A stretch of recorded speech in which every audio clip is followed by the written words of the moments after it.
Hey guys, welcome back to tech with Abhino episode number 61. ഈ one plus ഇപ്പം ഒരു compact phone എന്ന് പറഞ്ഞിട്ടൊരു ഫോൺ ഇറക്കിയിട്ടുണ്ട്, വൺ പ്ലസിൻ്റെ 13S.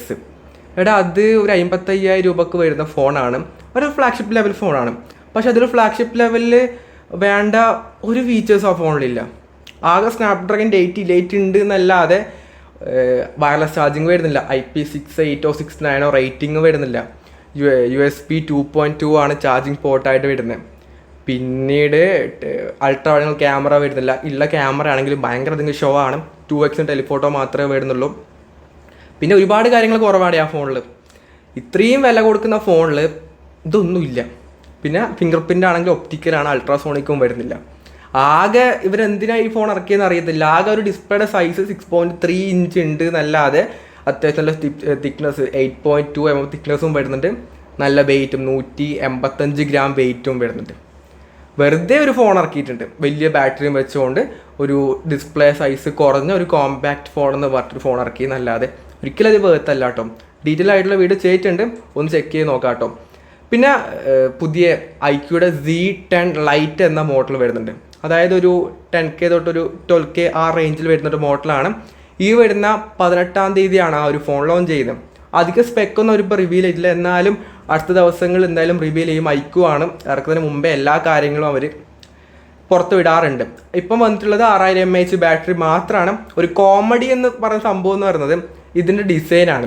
ഇപ്പം ഇറങ്ങിയ സാംസങ്ങിൻ്റെ S25 എഡ്ജ് ഇല്ലേ, എടാ ആ കറക്റ്റ് സാധനം, ഒരു ഫ്ലാഷ് അധികം ഉണ്ട് എന്നേ ഉള്ളൂ, ബാക്കിയൊക്കെ സെയിം ആണ്. S25 എഡ്ജിൻ്റെ ലൈറ്റ് ഇറങ്ങിയാൽ എങ്ങനെയായിരിക്കും, ആ ഒരു എക്സാക്റ്റ് സാധനമാണ് iQ ഇപ്രാവശ്യം പിടിച്ചിട്ടുള്ളത്. എവിടെ ഒരു മര്യാദയൊക്കെ വേണ്ടിയിട്ട് സെയിം സാധനം, ഒരു വ്യത്യാസവും ഇല്ല. ചെറിയൊരു വ്യത്യാസത്തിന് വേണ്ടിയിട്ടാണ് തോന്നുന്നു ഒരു ഫ്ലാഷും കൂടെ അധികം കൊടുത്തിട്ടുണ്ട്.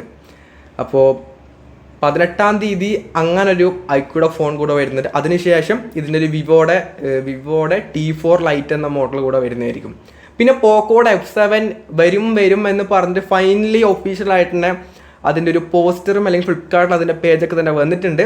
ഈ ഒരു മാസം ലാസ്റ്റ് എന്തായാലും ആ ഒരു ഫോൺ ലോഞ്ച് എന്തായാലും ഉണ്ടാകും. സ്നാപ്ഡ്രാഗൻ്റെ 8S Gen 4 ചിപ്സെറ്റും 7550 mAh ബാറ്ററി ഒക്കെ ആയിട്ടാണ് വരുന്നത്. ചൈനയിൽ ഇറങ്ങിയ റെഡ്മിയുടെ ടർബോ 4 പ്രോയുടെ ഒരു റീബ്രാൻഡ് ആയിട്ട് ഇന്ത്യയിലേക്ക് പോക്കോ F7 എന്ന പേരിലാണ് വരുന്നത്. ചെറിയ രീതിയിലുള്ള ഡിസൈൻ ചേഞ്ചൊക്കെ ഉണ്ടാകും എന്നും കേൾക്കുന്നുണ്ട് കേട്ടോ. എന്തായാലും ഷുവറായിട്ട് ഈ ഒരു മാസം ലോഞ്ച് ആവും. ചിലപ്പം അടുത്ത മാസത്തേക്ക് മാറ്റമൊന്നും നടത്തില്ല, പക്ഷേ അടുത്ത തന്നെ എന്തായാലും അതിൻ്റെ ലോഞ്ച് ഡേറ്റ് ഒക്കെ അവർ കൺഫേം ചെയ്യും. ആ രീതിയിൽ നമ്മൾ അടുത്ത വീഡിയോയിൽ അപ്ഡേറ്റ് ചെയ്യാം കേട്ടോ. പിന്നെ മോട്ടറോള പുതിയൊരു ഫോണായിട്ട് ഈ ഒരു മാസം വരുന്നുണ്ട്. മോട്ടറോള എഡ്ജ് 16 എന്ന മോഡലാണ്. ഇതിൻ്റെ സ്പെക്ക് ആണെങ്കിൽ എപ്പോഴത്തും പോലെ തന്നെയാണ്, സെയിം ഡിസൈനാണ്. 1.5K റെസൊല്യൂഷൻ വരുന്ന കോഡ് കർവ്ഡ് ആയിട്ട് ഡിസ്പ്ലേ വരുന്നുണ്ട്. 50 MB പ്രൈമറി ക്യാമറ, 50 MBയുടെ സെൽഫി ക്യാമറ വരുന്നുണ്ട്. മീഡിയാടെക്കിൻ്റെ Dimensity 7400 എന്ന ചിപ്സെറ്റാണ് ഈ ഒരു ഫോണിൽ വരുന്നത്. 5500 mAh ബാറ്ററിയും 68 വാട്ട് ഫാസ്റ്റ് ചാർജിങ് ഒക്കെ ആയിട്ടാണ് ഈ ഒരു ഫോൺ വരുന്നത്. ഒരു 25,000 രൂപ 26,000 രൂപ ആ ഒരു പ്രൈസ് കാറ്റഗറിയിലായിരിക്കും ഈ ഒരു ഫോൺ വരുന്നത്. 10-ാം തീയതിയാണ് ഈ ഒരു ഫോൺ ലോഞ്ച് ചെയ്യുന്നത്, അടുത്ത വീക്കാണ്. അപ്പോൾ മോട്ടറോളയാണ് എപ്പോഴും മറക്കുന്ന പോലെ ഒരു ബെസ്റ്റ് ഓൾറൗണ്ടർ എന്ന രീതിയിലുള്ളൊരു ഫോണായിരിക്കും ആ ഒരു 25,000 രൂപ പ്രൈസ് പോയിന്റിൽ. പിന്നെ വിവോയുടെ T4 Ultra അതിൻ്റെ ലോഞ്ച് ഡേറ്റും ഒട്ടുമിക്ക എല്ലാ സ്പെക്കും ഇപ്പോൾ റിവീൽ ചെയ്തിട്ടുണ്ട്. അതായത് 11-ാം തീയതിയാണ് ഈ ഒരു ഫോൺ ലോഞ്ച് ചെയ്യുന്നത്. മീഡിയാടെക്കിൻ്റെ Dimensity 9300+ എന്ന പ്രോസറും വെച്ചുകൊണ്ടാണ് ഈ ഒരു ഫോൺ വരുന്നത്. അറൗണ്ട് ഒരു 2 മില്യൺ മുകളിൽ ആൻറ്റി സ്കോറൊക്കെ ഈ ഒരു ഫോണിൽ കിട്ടുമെന്നാണ് അവർ പറയുന്നത്. 50 MBയുടെ പ്രൈമറി ക്യാമറ വരുന്നുണ്ട്, 50 MBയുടെ 3x ടെലിസ്കോപ്പിക് ലെൻസ് വരുന്നുണ്ട്, 8 MBയുടെ അൾട്രാ വൈഡ് ക്യാമറ വരുന്നുണ്ട്. ഡിസൈൻ വൈസ് ഒന്നും വലിയ മാറ്റങ്ങളൊന്നും ഇല്ല കേട്ടോ. കഴിഞ്ഞ വർഷം ഇറങ്ങിയ ആ ഒരു എക്സാക്റ്റ് ഡിസൈനാണ്. ചെറിയ ആ ഒരു കളറിലൊരു വ്യത്യാസം, ഒരു പാറ്റേണിലെ വ്യത്യാസം എന്നല്ലാതെ ക്യാമറ മൊഡ്യൂളും എക്സാക്റ്റ് ആ ഒരു സെയിം വിവോയുടെ ടിപ്പിക്കൽ ഡിസൈൻ തന്നെയാണ് ഇപ്രാവശ്യം ഈ ഒരു ഫോണിന് വരുന്നത്.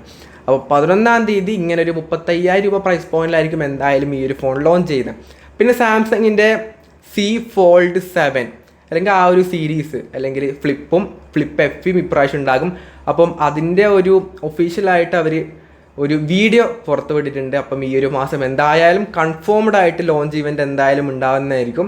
അതായത് ഇപ്പം വരുന്ന ലീക്സിലൊക്കെ പറയുന്നത് ജൂലൈ 10-ാം തീയതി ആയിരിക്കും ഈ ഒരു ഫോൾഡും ഫ്ലിപ്പ് FEയും ഒക്കെ തന്നെ ഇറങ്ങുന്നത്.